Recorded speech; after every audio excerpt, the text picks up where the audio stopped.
Buenas noches, compañeros y Mainayaka Yanquichis, Manachu Oncosanquichis. Bueno, vamos a continuar con nuestros temas sobre la psiquiatría. El día de hoy vamos a hablar del tema número 7, que se refiere a los trastornos de la conducta. Se divide en trastornos de la actividad voluntaria en los trastornos del primer periodo, que es la conación. Dentro de esto existen los trastornos cuantitativos. La abulia es la carencia de deseos y decisiones. Podemos observar estos síntomas en la neurastenia, en la melancolía, en la esquizofrenia. La neurastenia está dentro de la psiquiatría menor, en la neurosis, que en su oportunidad vamos a hablar. La melancolía es generalmente en las personas de edad avanzada. Es una depresión melancólica que tiene también su sintomatología respectiva que ustedes ya conocen. Luego, la abulia podemos observar en la esquizofrenia. Si ustedes recuerdan, en la unidad de salud mental tenemos a un paciente esquizofrénico, a Hugo, que no tiene deseos ni decisiones. Lo que él dice simplemente, no sé cómo será, así será, ¿no? Entonces ese paciente tiene abulia. La hipobulia es la abulia, pero en un grado menor, que con la rehabilitación podemos hacer de que esa hipobulia vaya controlándose. La hiperbulia es el aumento de la primera fase de la actividad voluntaria. O sea que los deseos y las decisiones están aumentadas. Esto podemos nosotros detectar en los pacientes que padecen de trastornos bipolares en su fase maniacal o en la esquizofrenia maníaco-depresiva en su fase maniacal. Entre los trastornos cualitativos están las compulsiones que ya hemos visto cuando hablamos sobre las obsesiones. Las impulsiones son impulsos irresistibles que se producen como un reflejo que el sujeto no puede dominar. Pueden cometer robos, piromanía, suicidios, pueden realizar actitudes homosexuales. ¿A qué se llama cuando una persona, sin tener necesidad de robar, pero va a robar? Tiene ese impulso de robar. ¿Cómo se llamará? Ya veremos cuando hablemos sobre, o cuando yo les pueda dar algunos ejercicios de repaso. Ahí vamos a poder hablar un poco más. En los trastornos de la etapa de ejecución están los trastornos cuantitativos. La hipocinesia es cuando el paciente tiene pocos movimientos. Esto nosotros podemos observar en pacientes depresivos,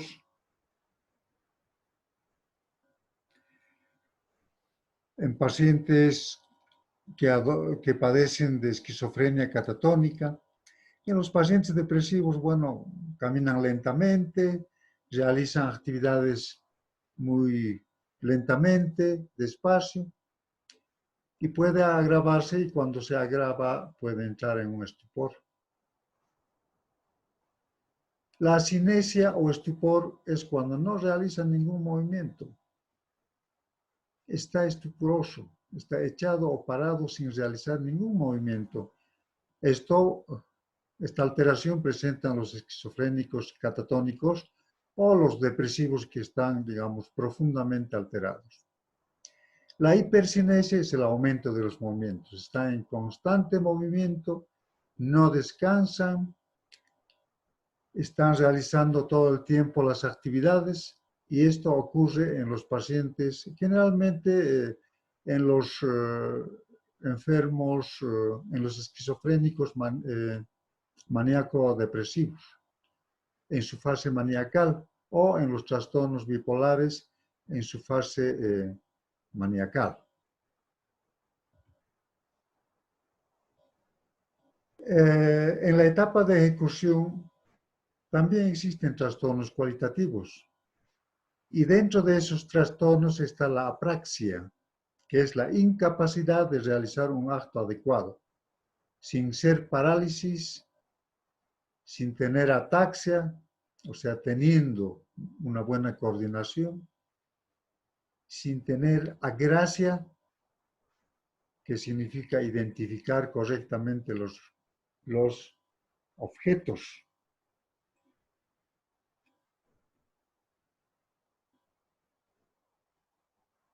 La apraxia ideatoria de Pick es cuando le falta la representación mental global del acto y de sus etapas.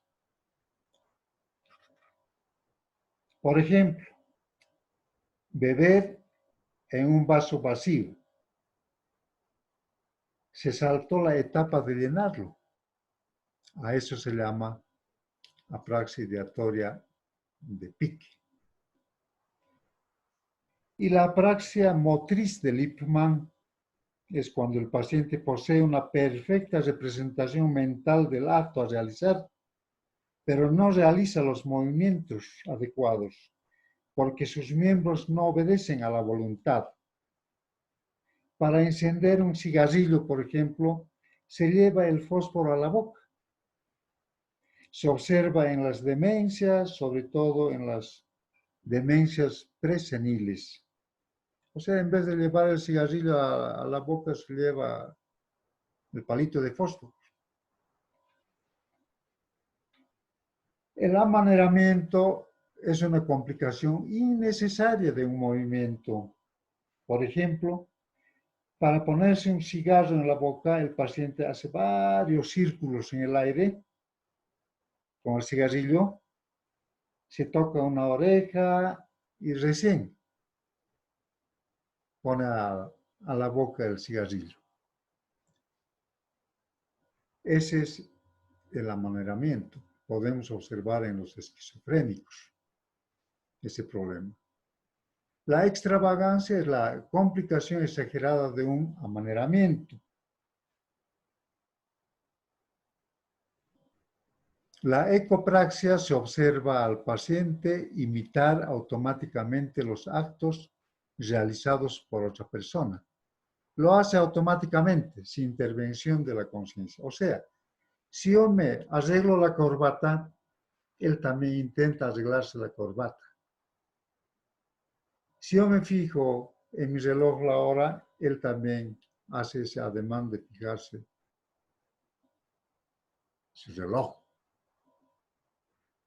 Y la estereotipia es la repetición constante de movimientos idénticos sin finalidad ni significación. Por ejemplo, frotarse los labios. Yo tenía un paciente, no era un paciente, un compañero de curso que generalmente se sentaba a mi lado. Y él, sin darse cuenta, permanentemente frotaba sus labios. Ya él mismo se molestaba, decía, mucho me froto mis labios. Entonces, cuando me veas frotándome los labios, ahí me indicas, ¿no? Yo te voy a pagar un rublo, por decir, como un peso, como un boliviano. Entonces yo me ganaba pues como 10 bolivianos así en las clases y cuando yo lo veía frotarse yo le hacía notar y tenía que pagarme. Entonces a eso se llama estereotipia, frotarse los labios, por ejemplo. la estereotipia de actitud, estereotipia de lugar, estereotipia verbal.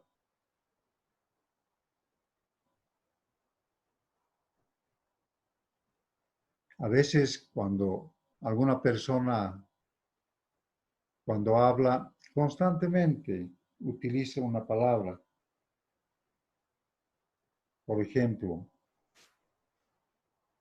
señores estudiantes, consecuentemente ustedes tienen que leer todos los días para ser buenos profesionales. Consecuentemente tienen que tener conciencia en el estudio. Consecuentemente nosotros estamos para guiar. O sea que la palabra consecuentemente utiliza en su manifestación. A eso se llama estereotipo. La interceptación cinética, cuando se interrumpe bruscamente un movimiento que se encuentra en plena ejecución. Por ejemplo, un paciente se levanta a coger una revista y cuando alarga su mano queda detenido por segundos, como cuando se detiene una película que se está proyectando. Eso podemos observar en los esquizofrénicos, pero también en aquellos que presentan epilepsia o un daño orgánico cerebral, que cuando está sirviéndose, de pronto se detiene y deja de meter a su boca la cuchara. O cuando está caminando, de pronto se para. Por unos segundos, luego continúa caminando. A eso se llama interceptación cinética. El negativismo es la oposición a todas las sugerencias hechas al paciente para que se ejecute un movimiento. Entonces, por ejemplo, si le pedimos al paciente que saque la lengua y simplemente no saca, a eso se llama negativismo pasivo. Y si le decimos que saque la lengua y no saca, más al contrario, digamos, lo oprime mucho más sus labios, a eso se llama negativismo activo.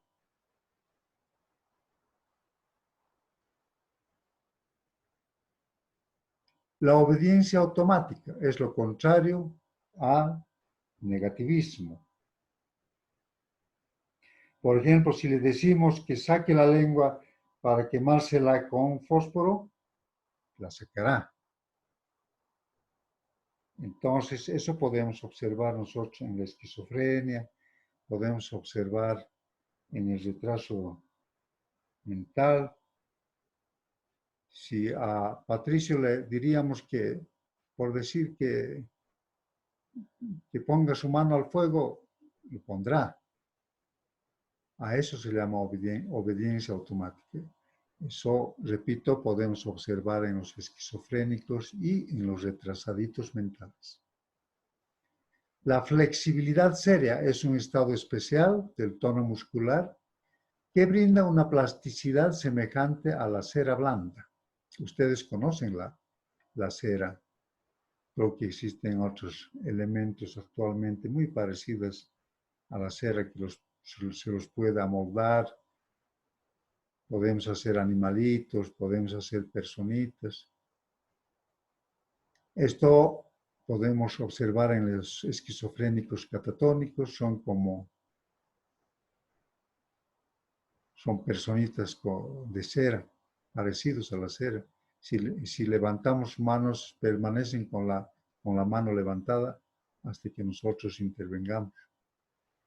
Y en este caso, la almohada psíquica es un término que se utiliza ya cuando hablemos sobre la esquizofrenia catatónica, les voy a demostrar en la práctica. Consiste en hacerlo, echar al paciente, por supuesto con la cabeza sobre la almohada y de pronto le quitamos la almohada y su cabeza continúa como si estuviera sobre la almohada, o sea, continúa en el aire ya, como si estuviera sobre la almohada. Eso se llama la almohada psíquica. Y si es positivo, entonces tiene flexibilidad seria. Bueno, eso era lo que yo quería decirles. Repito, los temas que tenemos en psiquiatría son temas cortos. Posiblemente en las siguientes semanas hagamos un repaso. Yo les voy a enviar unas preguntas para que ustedes puedan responderme a esas preguntas y la calificación va a ser tomada en cuenta en el examen del primer parcial. Muchas gracias. Permanezcan en su casita, cuidado con estar farreando. Ustedes conocen de los gemelos que se fueron a farrear y ahora saben también dónde se encuentran. Permanezcan en sus casitas, estudiando, comunicándose, viendo alguna película productiva, conversando, realizando ejercicios físicos y sométanse al entrenamiento autógeno, a esa psicoterapia que se utiliza sin la intervención del médico. El entrenamiento autógeno o la psicoterapia de Schultz. Hasta la siguiente semana y muchas gracias.